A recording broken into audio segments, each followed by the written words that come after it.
Very important public service announcement. As of right now, there are only about 150 subscriber spots left before the t-shirt goes off sale. So if you recall, one of the first 10k t-shirts is on sale until we hit 10,000 subscribers on this channel. We're only 150 people away. It could happen at any point in the next couple of days. If you're on the fence or you're waiting before you order your shirt, you have not got very much time left to order now. You can get your shirt at lollujo.fm/store, and as soon as we hit 10k, it goes off sale forever.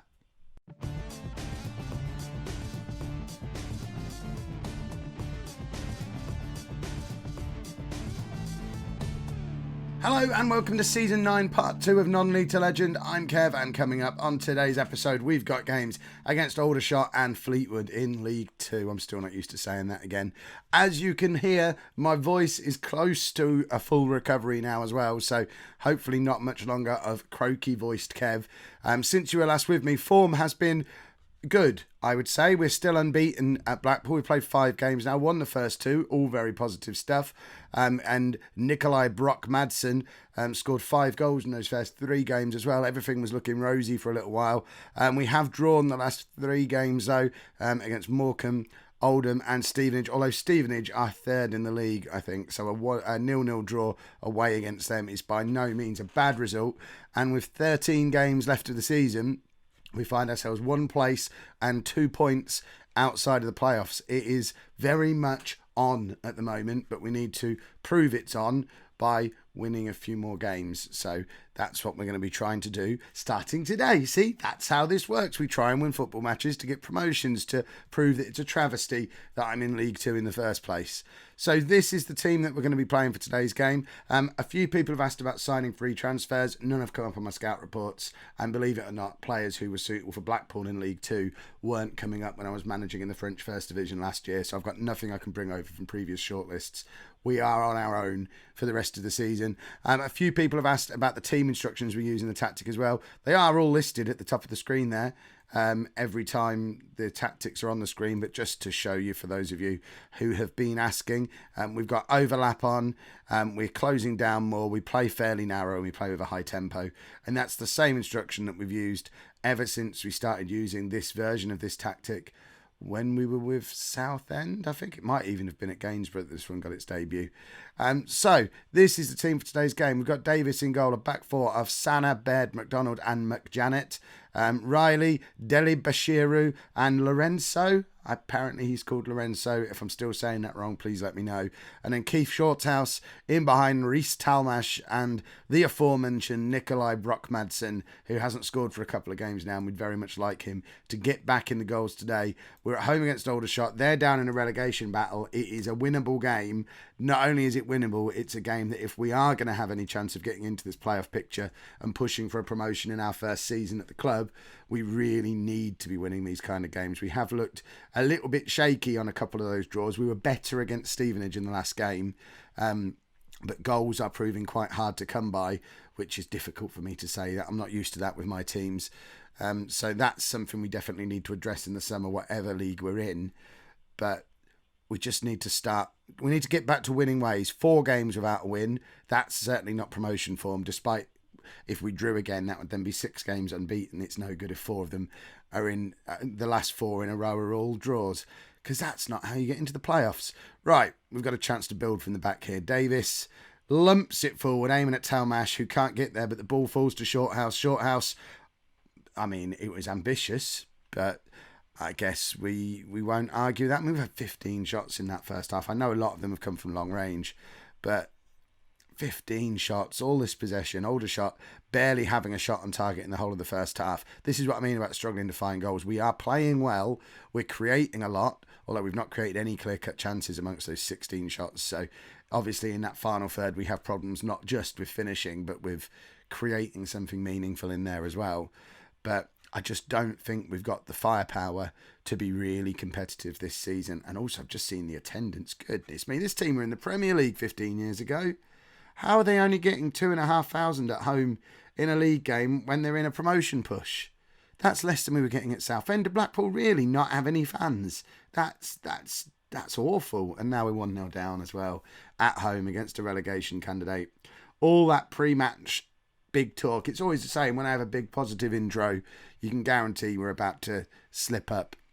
And I think if we lose today's game, we can forget any ideas we might have had about getting into the playoffs. That's a terrible goalkeeper shot. I wonder if that's just covered in mud or if it's just an awful, awful shirt.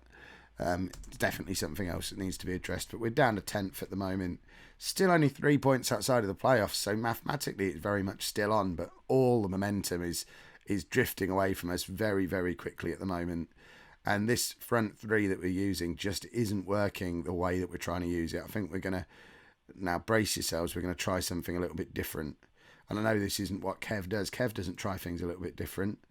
But we don't have masses of striker options. So let's make him a target man. See, Kev does tactics. This is new. You've not seen this before. Lambert, I mean, he's not very good. Do we want to drop any of the midfield three back? I guess Deli Bashiru could drop back and we could have a proper sort of 4-3-3 on the go, which, I don't know, is that, should we make him attacking just to get him a little bit further forward maybe? And then we probably don't want to play narrow anymore, so we'll take that off. I'm actually fiddling with tactics here.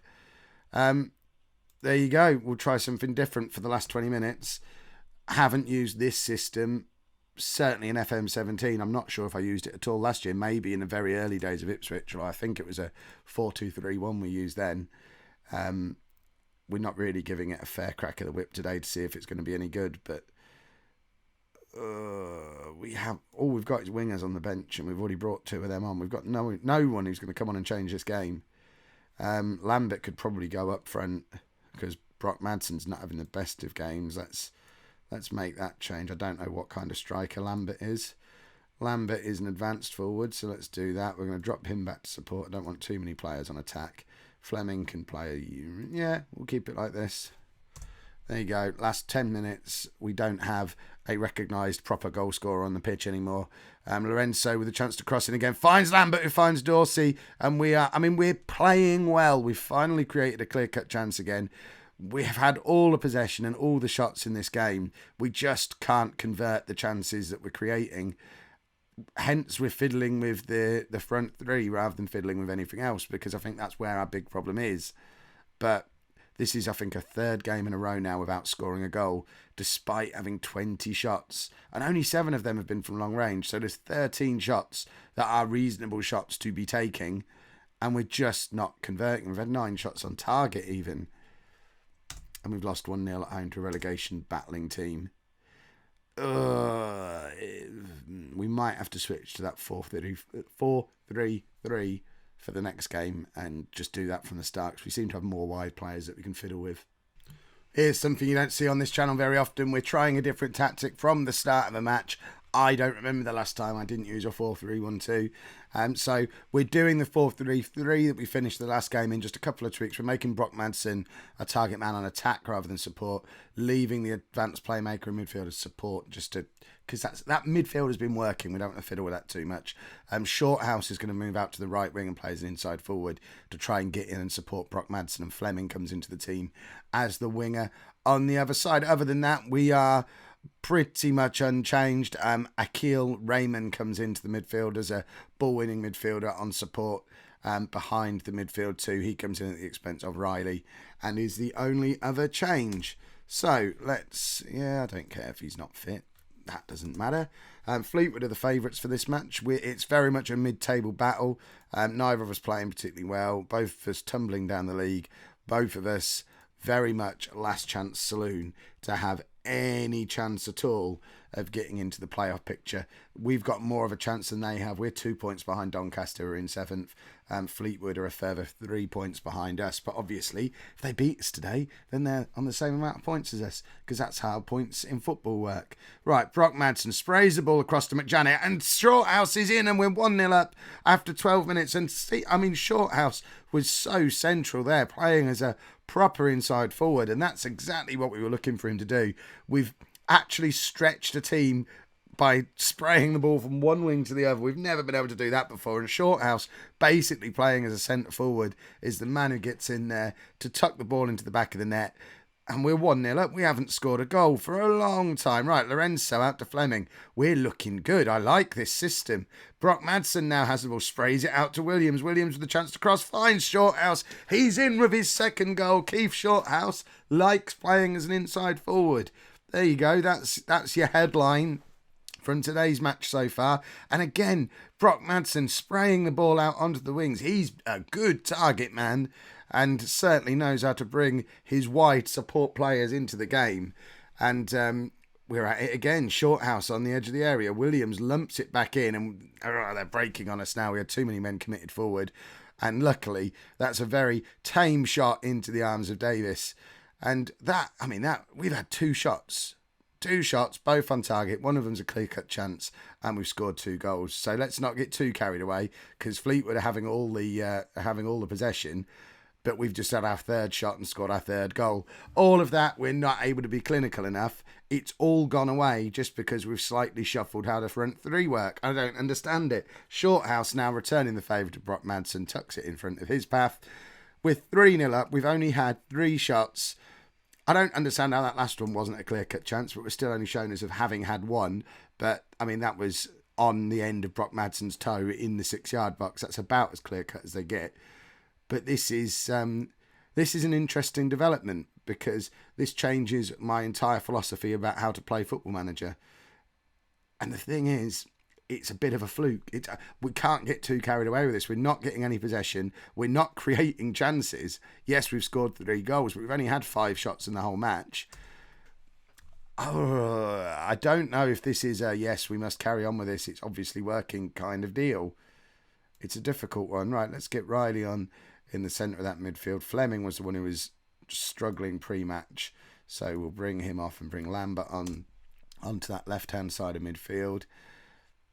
And it's, I guess, let's not get too bogged down in the was it a fluke for now. It's the first time playing a new system, and we've won a match comfortably, hopefully, as long as we don't do anything stupid from here.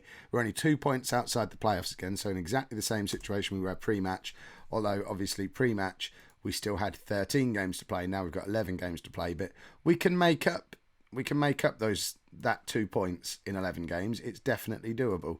Right, let's get Tamash on for the last 10 minutes. He's the one who's going to be most affected by this change of system, because he was actually playing quite well and had got 3 goals in 5 games as a youngster, but isn't going to get a lot of game time for the rest of the season now, because he can only play as a striker. Although he's just put the ball on a plate for Shorthouse, who completes his hat-trick. It's 4-0 away from home against a team who pre-match we assumed were a similar sort of standard to us, and we have just turned up and absolutely battered them. And Keith Shorthouse has been a revelation. I never play with inside forwards. It's been so very long, but he's doing a rather good job of it. And I just wonder how much of it is that the right back today has just been rubbish, or is he actually a world-beating inside forward on the right-hand side of the pitch? They're all decisions and discussions for another day. The important thing today is we've won 4-0. Shorthouse has scored 3 and made the other, and has come close to a 10 out of 10 performance. So he's not moving in off the right wing anytime soon, and we're only 2 points outside the playoff spots. We're going up. See? Complete turnaround. We've gone from positive to negative to positive, all in one episode. If you've enjoyed that, please make sure you pop a like on there for me. Subscribe to the channel if you'd like to see more, and thank you very much for watching.